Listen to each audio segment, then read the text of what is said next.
Hello అండి, నమస్తే. Welcome back to our channel Padmakka పప్పులు పెట్టి. మరి ఈరోజు మన స్పెషల్ కర్రీ చోలే మసాలా. చాలా చాలా టేస్టీగా చాలా బాగుంటుందండి. మీరు ఇలాగే ట్రై చేయండి, అదిరిపోయే రుచి మీకు సొంతం. సో శనగలను ముందే రాత్రే నానబెట్టండి. నేను ఒక పావు కిలో తీసుకున్నాను. దానికి ఉల్లిపాయలు, టమాటాలు, పచ్చిమిరపకాయలు, పసుపు, గరం మసాలా పొడి, ధనియాల పొడి, మరి తర్వాత అల్లం వెల్లుల్లి పేస్ట్, తర్వాత చోలే మసాలా. నేను ఎవరెస్ట్ వాళ్ళు తీసుకున్నాను అండి, చాలా బాగుంటుంది ఇది. సో చోలే మసాలా, తర్వాత సరిపడినంత కారం. దీంట్లో పేస్ట్లోకి కొబ్బరి, జీడిపప్పు కూడా తీసుకోండి. కడాయిలో ఆయిల్ పోయండి. ఆయిల్ కొంచెం ఎక్కువే పడుతుంది. చాలా టేస్టీగా ఉండే చోలే కావాలంటే కొంచెం ఆయిల్ వడ్డించాల్సిందే. మరి దీంట్లో ఉల్లిపాయలు వేసి మంచిగా వేపేయండి. ఉల్లిపాయలు ఎప్పుడు పచ్చి పచ్చిగా ఉండకుండా బాగా బ్రౌన్ షేడ్లో వచ్చేట్టుగా చక్కగా వేపండి. అప్పుడు మనకి ఈలోపు మనం శనగలు నానబెట్టిన శనగలను ఉడకబెడదాం. అది 4 విజిల్స్ వస్తే అట్లా మెత్తగా మ్యాష్ అయిపోవాలన్నమాట. సో ఈలోపు ఉల్లిపాయలు చక్కగా వేగిపోతున్నాయి కదా.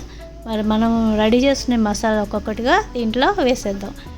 పసుపు వేసి సాల్ట్ వేయండి. తర్వాత దీంట్లో ధనియాల పొడి, చోలే మసాలా, గరం మసాలా మన ఇంట్లో తయారు చేసుకున్నది, సరిపడినంత కారం. మీ టేస్ట్ తగ్గట్టుగా మీకు కావాల్సినంత కారాన్ని యాడ్ చేసుకోండి. సాల్ట్ కానీ కారం కానీ మీ ఇష్టం వచ్చినంత వేసుకోవచ్చు. మనిషికి టేస్ట్ మారుతుంది కదా. సో ఇట్లాగా మంచిగా వీటిని నూనెలో వేపేసేయండి. తర్వాత టమాటాని నేను పేస్ట్ చేసి ఇందులో వేస్తున్నాను. ఎందుకంటే మంచి ఫైన్ గుజ్జు లాంటి పేస్ట్ కావాలి కనుక మనకి అలా గ్రైండ్ చేసి వేసుకోండి, చాలా బాగుంటుంది. టమాటాల్లో ఉడికితే మళ్ళీ అవి తినడానికి ఇబ్బందిగా ఉంటుంది మనకు, అందుకని. తర్వాత కొబ్బరి, జీడిపప్పు కూడా ఇలా పేస్ట్ చేసుకొని ఇది కూడా దీంట్లో యాడ్ చేసేయండి. చక్కగా దీన్ని బాగా ఉడకనివ్వండి. ఇలా ఉడికి ఆయిల్ ఇలా బుడగల పైకి వస్తున్నప్పుడు ఈ గ్రేవీ రెడీ అయిపోయినట్టు అనమాట.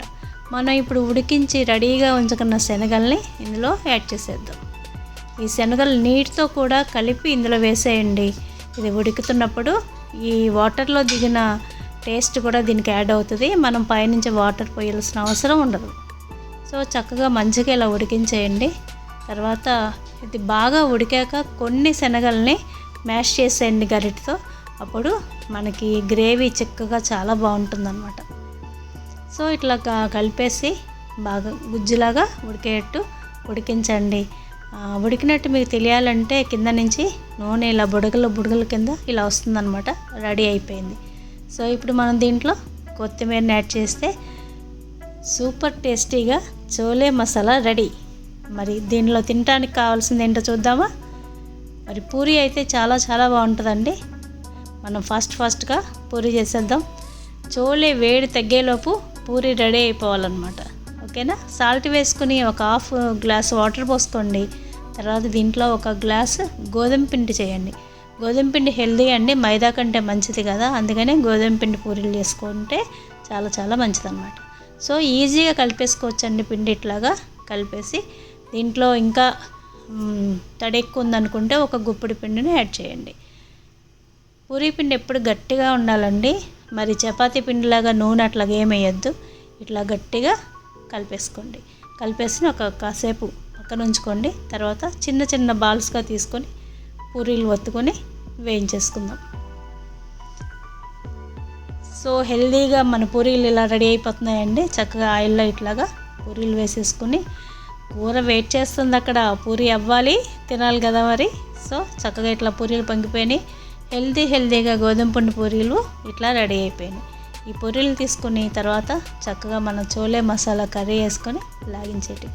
1కి 4 తింటారండి. ఈ రుచిని మీరు మర్చిపోనే లేరు. మీరు కూడా ఒకసారి ట్రై చేయండి. మీకు ఇది నచ్చితే లైక్ చేయండి, మీ ఫ్రెండ్స్కి షేర్ చేయండి. మరిన్ని వీడియోల కోసం అలానే ఆప్షన్ క్లిక్ చేయండి. Thank you for watching. చూస్తూనే ఉండండి పద్మక్క పప్పులు పెట్టి.